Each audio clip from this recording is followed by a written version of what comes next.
জায়গা রেজিস্ট্রি হয়ে গেছে লাল মিয়ার নামে, লাল মিয়ার জায়গা রেজিস্ট্রি হয়েছে সোনা মিয়ার নামে। হ্যাঁ, কেসে করবে ব্যবসায় পর্যন্ত কোনো ব্যাপারই না।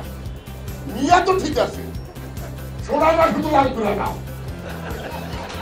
আমরা নিজেদেরকে অনেক ভাগ্যবান মনে করি, কারণ আজকাল বাংলাদেশের পরিস্থিতি যা, এত গুম হচ্ছে, এত খুন হচ্ছে, অনেকে মানুষের আপনজনের মরদেহ খুঁজেও পাননি। দীর্ঘ ৭ মাস পরে বাড়িতে ফেলে গেলেন মানবতা বিরোধী অপরাধের মামলায় ফাঁসি হওয়া বিএনপির প্রভাবশালী নেতা সালাউদ্দিন কাদের চৌধুরীর ছেলে হুমাম কাদের চৌধুরীকে। ২০১৭ সালের ১ মার্চ বুধবার গভীর রাতে কে বা কারা তাকে ধানমন্ডির বাড়ির কাছে ফেলে যায়। কালকে রাত্রে যখন আব্বার সাথে আমরা দেখা করি, অনেক ধরনের পারিবারিক আলাপ হলো, কিন্তু শেষ কথা সে আমাকে বলল যে আমাকে যখন চিটাগং নিয়ে যাবা তখন অন্তত আমার পক্ষ হয়ে এই কথাটা বলে দিবা চিটাগংয়ের সকল মানুষকে যারা আমাকে এত ভালোবেসেছে। সে বলেছে চট্টগ্রামের মানুষ আমার জন্য এত করেছে, চট্টগ্রামের মানুষ আমাকে এত ভালোবেসেছে, যদি আজকে আপনারা এসেছেন আমার আব্বার জন্য দোয়া করার জন্য,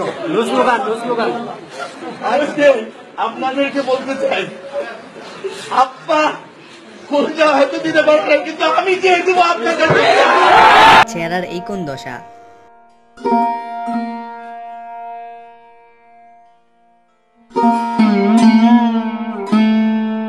এমন সময় তাকে ফিরিয়ে দেয়া হলো তা নিয়ে রয়েছে আলোচনা ও সমালোচনা।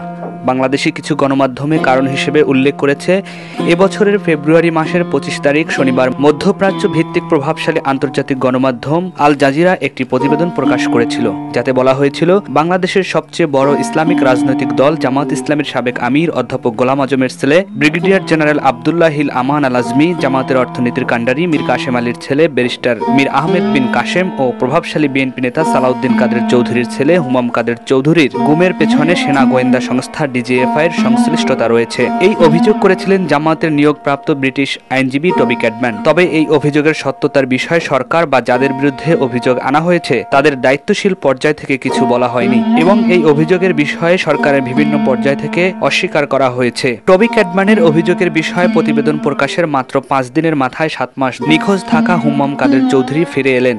এদিকে আগের হুমামের সাথে ফিরে আসা হুমামের চেহারার পরিবর্তন লক্ষ্য করা গেছে। আগের সুঠামদেহী এই যুবক এখন অনেকটা জীর্ণশীর্ণ হয়ে ফিরে এসেছেন। এতে ধারণা করা হচ্ছে খুবই ভয়াবহ অবস্থার মধ্যে দিয়ে গেছে তার বিগত মাসগুলো। বৃহস্পতিবার সকাল থেকে সামাজিক মাধ্যমের কল্যাণে হুমাম কাদের চৌধুরীর বেশ কিছু ছবি ফেসবুকে ছড়িয়ে পড়েছে। সর্বশেষ ছবিতে দেখা গেছে হুমাম কাদের চৌধুরী আগের থেকে অনেকটা শুকিয়ে গেছেন। ২০১৬ সালের ৪ আগস্ট হুমামের পরিবারের পক্ষ থেকে অভিযোগ করা হয়েছিল একটি মামলায় হাজিরা দিতে আদালতে যাওয়ার পর তাকে ডিবি পরিচয়ে কয়েকজন লোক তুলে নিয়ে যায়। এরপর থেকে তার অবস্থান নিশ্চিত হওয়া যাচ্ছিল না। বাংলাদেশি গণমাধ্যমের অনেক প্রতিবেদন থেকে জানা যায় টবি ক্যাডম্যান আন্তর্জাতিক অপরাধ ট্রাইব্যুনাল জামাত নেতাদের আইনজীবী হিসেবে নিয়োগ পেলেও সরকার তাকে বাংলাদেশে আসতে দেয়নি বলে অভিযোগ রয়েছে।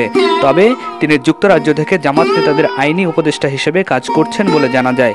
এদিকে হুমামের ফিরে আসার পর আমান আজমি ও মীর আহমেদের ফিরে আসার ব্যাপারে আশাবাদী হয়ে উঠছেন গোলাম আজম ও কাশেম পরিবারের স্বজনেরা।